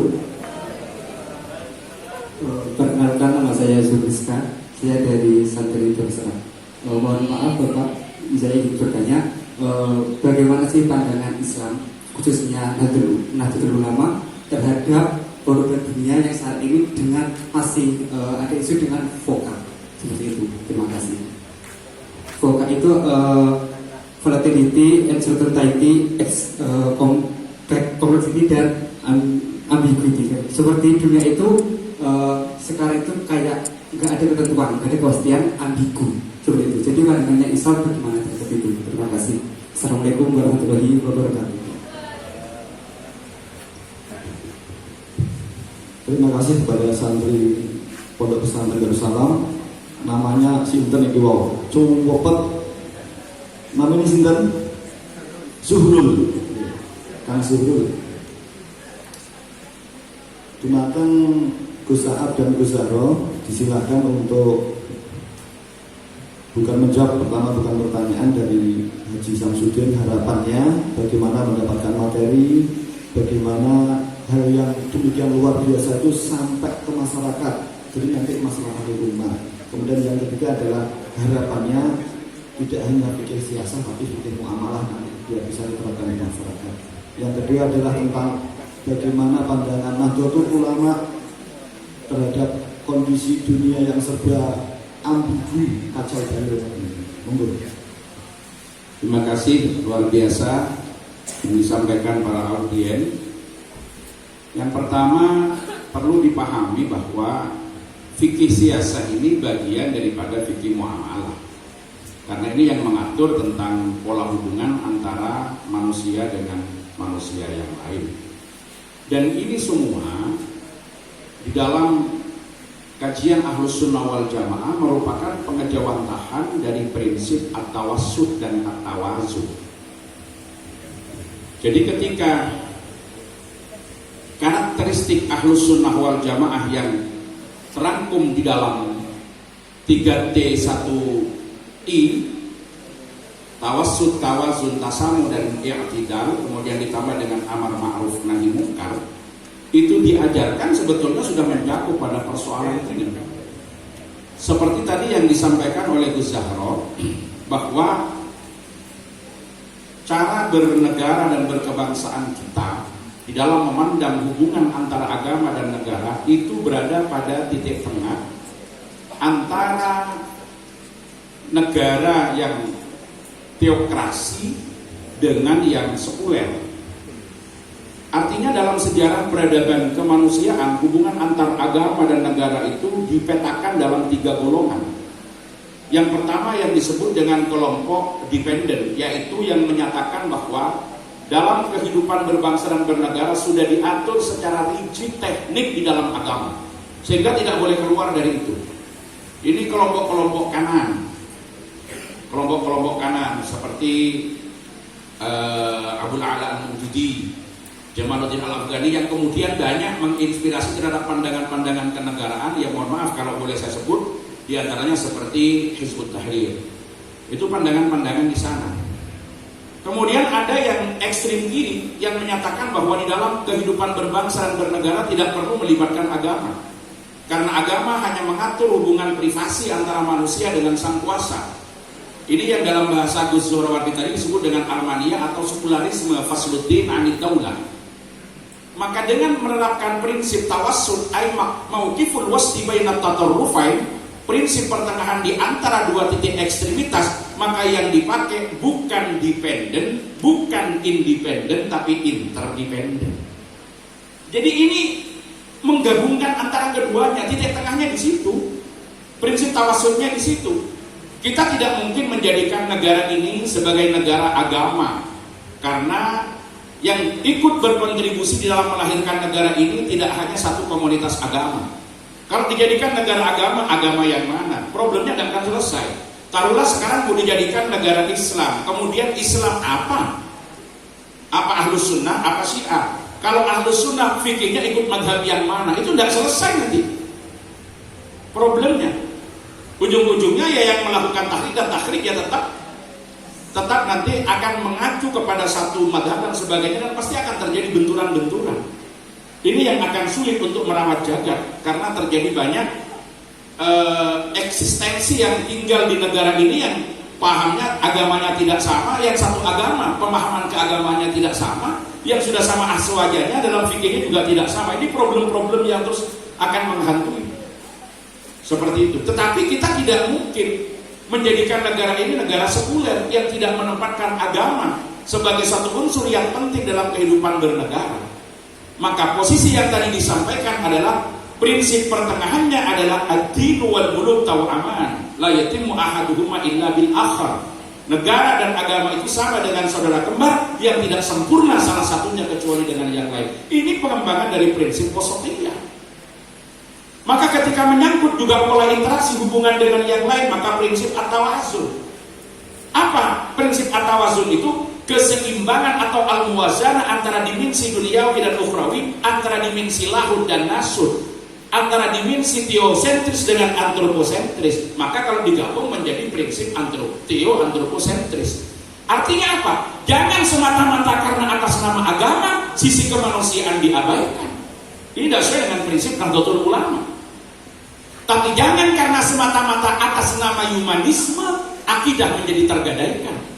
Akidahnya harus lurus, harus tegak, tapi kemanusiaan dijunjung tinggi. Makanya kalau Al-Mukarram almarhum Kiai Haji Hasyim Muzadi itu menyampaikan at-tawazun itu apa? Atau menyebut moderasi itu apa? Keseimbangan antara akidah yang kokoh dengan mempertahankan kehormatan sisi kemanusiaan. Jadi ini jangan sampai kacau keduanya ini, harus sama-sama dijaga. Makanya bisa menjawab pertanyaan kalau nanti ditanya bagaimana hukumnya Ansor menjaga gereja misalkan. Ini kan ramai orang tanya kalau dari TKNU di sana sini. Maka kita akan sampaikan kalau itu atas kemauan sendiri kemudian terlibat di dalam proses keagamaan orang lain, akidah kita tidak membenarkan. Karena tidak boleh terjadi talbis seperti itu, akidah kita tidak membenarkan. Tetapi kalau negara yang meminta untuk menjaga kondisivitas kehidupan berbangsa dan bernegara, utamanya yang ada kaitannya dengan pelaksanaan ajaran agama, untuk menjaga itu semua kemudian negara meminta, maka Ansor wajib hadir untuk membela negara, bukan terlibat di dalam persoalan ibadahnya orang lain. Disitulah penerapan muwazanahnya. Jadi tidak karena atas nama agama mengabaikan sisi kemanusiaan, tapi tidak boleh karena pembelaan terhadap humanisme akidah menjadi kacau dan tidak dijaga kemurniannya. Nah ini, disinilah makna daripada toleransi, makna daripada muwazanah. Makanya kalau diterapkan orang bertanya bagaimana prinsip toleransi yang dikembangkan dan diajarkan dalam Nahdlatul Ulama. Ingat, tasamu itu bukan membenarkan, tetapi memberi ruang orang mengaktualisasikan keyakinan dan kebenaran ajarannya sesuai dengan apa yang mereka yakini. Itu tasamu.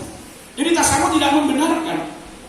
Makanya saya tidak pernah setuju dengan ungkapan semua agama itu benar, kecuali diikuti dengan kata-kata benar menurut pemeluknya masing-masing.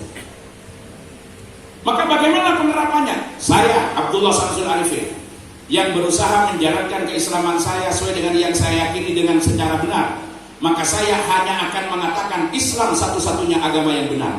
Tetapi keyakinan saya untuk mengatakan Islam sebagai satu-satunya agama yang benar tidak menghalangi saya untuk menghargai, bertoleransi kepada saudara saya yang Nasrani, yang mengakui bahwa Nasrani adalah satu-satunya agama yang benar bagi mereka.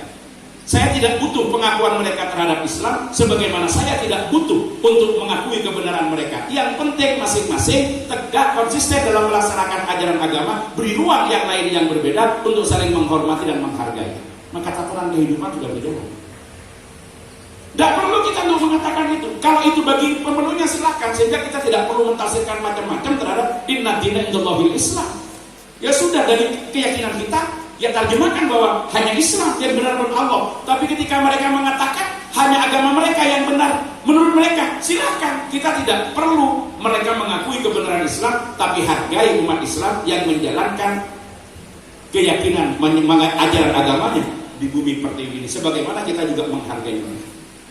Maka kalau ditarik lagi lebih dalam, saya sebagai penganut Ahlussunnah wal Jamaah dalam menjalankan keislaman saya, ya saya akan meyakini bahwa Ahlussunnah wal Jamaah adalah metode yang paling tepat dalam melaksanakan keislaman, pemahaman keislaman saya. Walaupun saya juga harus menghargai kalau ada saudara saya yang Syiah, ada saudara saya yang Ahmadiyah, yang lain sebagainya yang tidak beranutan kepada Ahlussunnah wal Jamaah. Ditarik lagi lebih dalam, di dalam melaksanakan ajaran Islam dan dalam kehidupan berbangsa dan bernegara di Indonesia, saya menjadikan Nahdlatul Ulama sebagai organisasi tempat saya berproses mengabdi dan mengembangkan amaliyah ajaran agama saya dan pengabdian saya terhadap kehidupan umat dalam rangka kehidupan berbangsa dan bernegara. Tapi ketika saya menjatuhkan pilihan kepada Nahdlatul Ulama, saya juga harus menghargai saudara-saudara saya yang menjatuhkan pilihan kepada Muhammadiyah, kepada Al-Irsyad dan lain sebagainya. Cukup seperti itu. Jadi tasamuh itu, toleran itu tidak berarti harus membenarkan. Maka disinilah kita jaga kemurnian akidah. Jangan sampai karena sisi kemanusiaan akidah itu menjadi tergadaikan. Nah, ini yang akan kita bawa. Karena dengan prinsip-prinsip kehidupan yang seperti ini akan menjadikan kehidupan dunia ini damai. Maka jargon yang menyatakan merawat, jaga, membangun peradaban seperti penanya yang kedua tadi, ini tidak hanya akan diterapkan di Indonesia, tetapi Nahdlatul Ulama dengan ajaran-ajaran dan prinsip-prinsip Ahlussunnah wal Jamaah yang konsisten untuk dilaksanakan mampu berkontribusi dan memberikan sumbangsih nyata terhadap peradaban dan perdamaian kehidupan dunia. Jadi ketika di sana ada ambigu, ketika di sana ada ketidakpastian, kita jawab dengan kepastian ini. Kita prinsipnya di sini sebagai umat beragama, ya ini pilihan kita. Tetapi kita juga diajarkan dalam ketaatan kita kepada agama, kita juga harus melakukan pembelaan terhadap bangsa dan negara serta sisi kemanusiaan. Makanya tugas Nahdlatul Ulama itu kalau mau kita bedah, itu paling tidak ada 3. Yang pertama adalah himayatuddin atau harasatuddin, menjaga agama. Yang kedua adalah himayatul daulah, menjaga negara. Dan yang ketiga adalah himayatul ummah bi himayatiddin wa himayatid daulah, menjaga umat dengan menjaga agama dan menjaga negara. Oleh karena itu dalam fikih muwatanah kita komitmen menjaga negara itu karena tuntutan ajaran agama. Sehingga ketika kita berjuang membela negara sama dengan kita membela agama. Karena agama tidak bisa terlaksana dengan baik tanpa adanya sebuah wadah yang disebut dengan negara. Negara juga tidak bisa dilaksanakan dengan tepat tanpa prinsip-prinsip ajaran agama yang diterapkan di dalamnya. Nah ini prinsip-prinsip yang disampaikan di dalam Nahdlatul Ulama. Dan ini wajib hukumnya diketahui oleh seluruh fungsionalis Nahdlatul Ulama. Kenapa tidak semuanya? Ya karena memang dibatasi. Pesertanya sekarang 100. Harapannya panjenengan nanti menyampaikan di warganya di MBD-nya masing-masing. Panjenengan yang menyampaikan, jadi yang ada pada saat ini nanti materinya akan diberikan oleh panitia kepada panjenengan semua, lanjutkan disampaikan untuk menanamkan pemahaman-pemahaman itu, prinsip-prinsip itu. Maka jangan pernah dianggap bahwa Nahdlatul Ulama ini anti terhadap politik. Dalam pengertian yang tadi ya harus terlibat di dalamnya. Harus. Apa yang bisa dilakukan seorang warga Nahdlatul Ulama dengan kekuatan pribadinya? Kalau dia misalkan diberi kekayaan oleh Allah, dia bisa membantu 100 anak yatim, 1000 anak yatim setiap tahun. Dia bisa membantu pembangunan masjid, tapi kan bisa dihitung. Akan sangat beda ketika warga Nahdlatul Ulama yang baik tadi itu dengan kepotensi yang dimiliki dia mampu untuk menjadi bupati. Maka ketika dia menjadi bupati bukan lagi 1000 anak yatim, tetapi dengan kekuatan anggaran negara bisa didistribusikan pada kemaslahatan yang lebih luas. Bukan satu masjid dan satu pesantren yang mampu dibangun, tapi satu kabupaten juga bisa merasakan manfaat. Disitulah pentingnya, dan ini harus diambil alih. Suhu dan sia-sia. Tidak hanya NU berputar pada peran-peran keagamaan, tapi peran-peran politik selama itu bisa didapat dengan cara yang benar dan bermartabat, itu harus direbut oleh Nahdlatul Ulama. Maka kalau ditarik ke sini nanti ketika ada warga NU punya potensi untuk itu, maka dia wajib berlaga untuk mengambil alih kepemimpinan ini, karena kalau tidak ada pada top leader, dia tidak banyak berbuat untuk kepentingan dan kemaslahatan umat. Ini penerapan daripada fikih siasi Maka itu yang disampaikan ke warga. Kadang-kadang kan warga udah boleh, emang kiai kalau jadi kiai jangan nyalon-nyalon jadi anggota DPR, kalau jadi kiai jangan nyalon jadi anggota, jadi bupati dan sebagainya. Eman pondoknya, eman umatnya. Kenapa? Karena yang muncul dalam pikiran mereka bahwa politik itu kotor. Sebab apa? Tidak mengerti terhadap dasar dan maksud daripada politik sendiri. Yang mereka potret adalah perilaku oknum politisi yang memang tidak sesuai dengan prinsip-prinsip ini dan keluar daripada akhlak-akhlak yang beradab yang diajarkan di dalam Nahdlatul Ulama. Saya kira ini yang bisa saya sampaikan, dan ini insyaallah akan mengakhiri karena jam 12 ini sudah lebih. Nanti ada sesi yang akan disampaikan oleh Kiai Haji Azizi Hasbullah. Kalau ada yang benar, hidayah dari Allah, mudah-mudahan ada barokah manfaatnya. Kalau ada yang salah, kekhilafan, kebodohan saya, mohon maaf yang sebesar-besarnya. Hadanallahu wa iyyakum ajma'in. Wallahu muwaffiq ila aqwamit thoriq. Assalamualaikum warahmatullahi wabarakatuh. Assalamualaikum warahmatullahi wabarakatuh. Monggo bisa dong, sambung. Dari dua pertanyaan tadi saya kira sudah cukup karena waktunya akan disusul sesi kedua, dan